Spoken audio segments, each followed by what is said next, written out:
So I'm going to show you everything I had to do to troubleshoot all these electrical gremlins that I was dealing with on this John Deere Hydro 165 riding lawnmower. I was getting some weird things going on. I would turn the switch on and this wiring harness here going to the circuit breaker was getting hot, really hot, and I could actually hear the circuit breaker tripping inside the little casing, the little housing that it has. On top of that, anytime I turned the ignition to the run position, I could literally hear the battery boiling, and I could smell the sulfur coming out from that thing just going like straight to ground. And whenever I would try to put it into the start, engage the starter position, sometimes it would work and sometimes it wouldn't. You would have to wiggle it back and forth. So I'm going to show you everything I had to go ahead and do to eliminate and troubleshoot and figure out everything that was going on. Another thing that was going on was that my PTO switch was not working. It would not, usually if you have all your safety features in line, if you turn the key to run and then turn the PTO on, you can reach underneath and feel that that pulley has been locked up along with the drive pulley. The first thing I wanted to do was verify that my solenoid for my starter was good. So I went ahead and took this purple wire off. Grab yourself a jumper, make sure your battery's hooked up. Now this was in regards to sometimes the starter would kick in and sometimes it would not. So we'll go ahead and just tap that.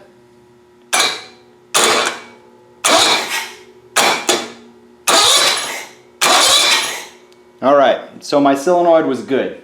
I knew that much. So then I started looking at other features. And the one thing that kept sticking out to me was this ignition switch.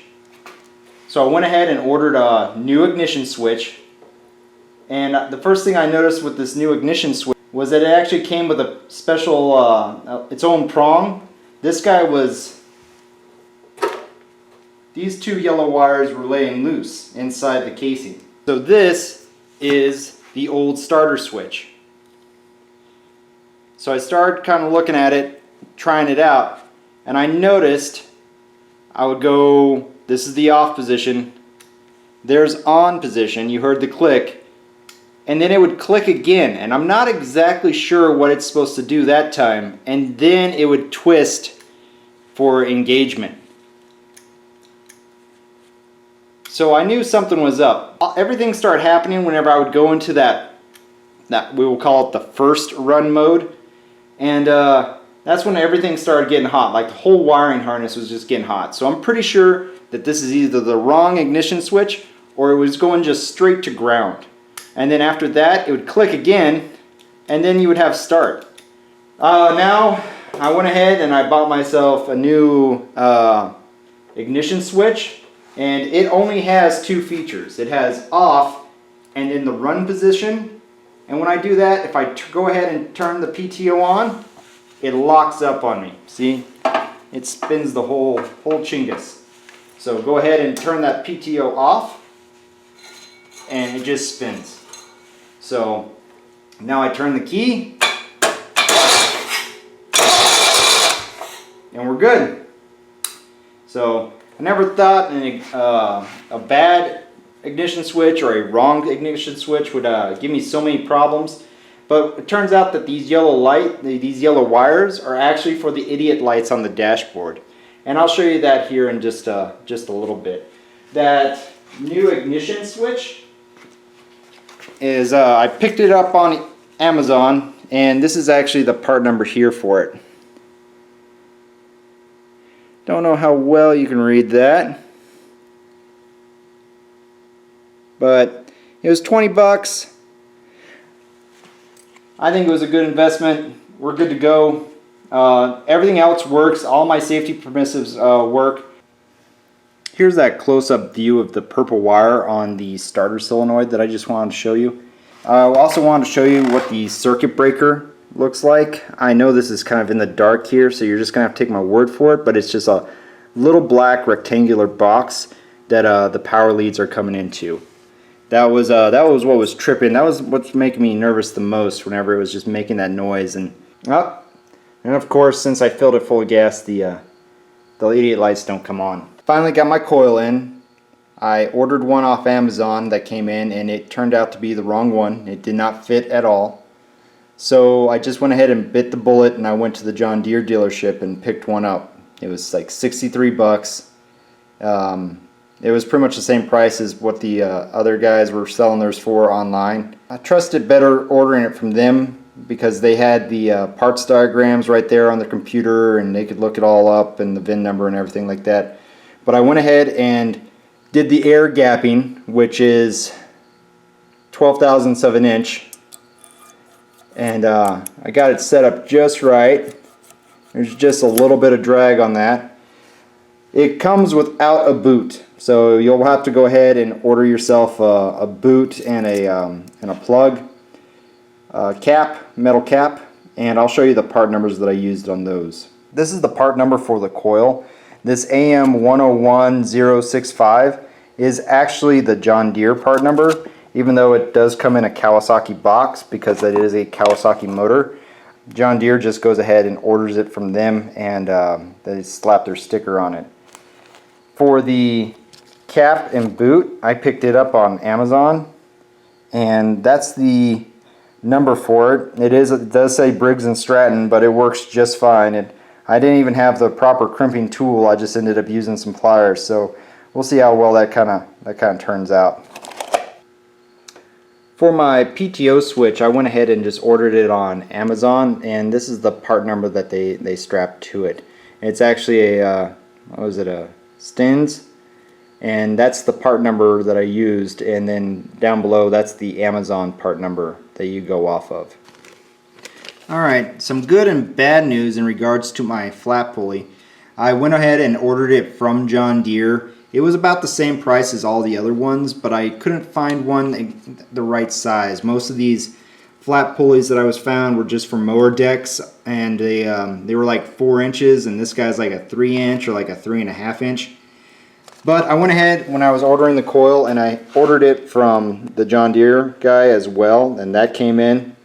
The funny thing is that this is a newer part, so they required that the instructions for ordering the part said I needed to order another washer. So they ordered a John Deere washer, which cost me 71 cents, and I had to put it there on the backing so I could line it up with my V-pulley. That's when I realized, when I started playing around with the V-pulley, as you can see it's no longer on the tensioner.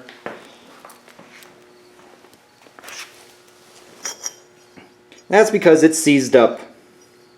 It turns just a little bit, but the bearings in there are trash. So I am once again going to have to order another part before we can actually go ahead and throw a belt on this guy.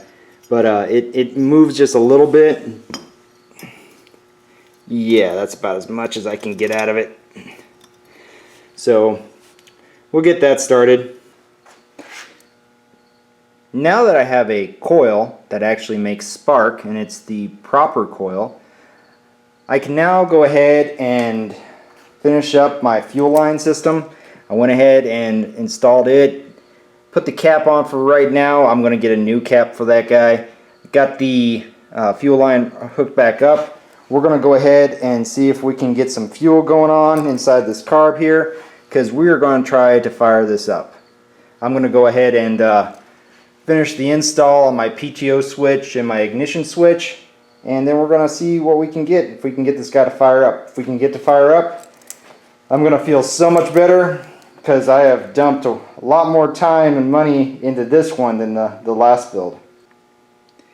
Alright, I cranked on this guy for about a half a minute here, and now we already got fluid in the float bowl, so I think things are looking up. I think we're going to see if we can get this guy to fire here for the first time, because I haven't heard it run yet.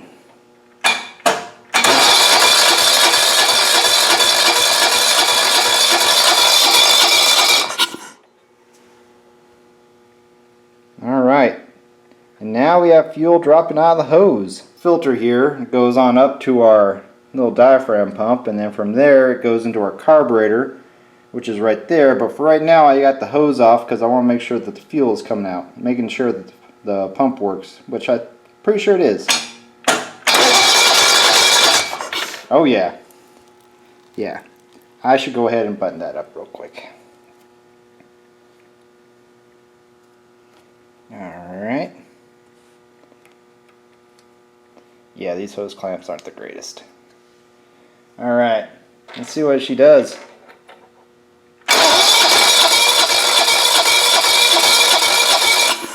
Maybe I'll use a little starting fluid. It couldn't hurt. Not sure how well this is going to work one-handed, but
alright, it turns off. That's almost as good as whenever it turns on. Man, she fired right up there. Alright, I'm going to call this a success.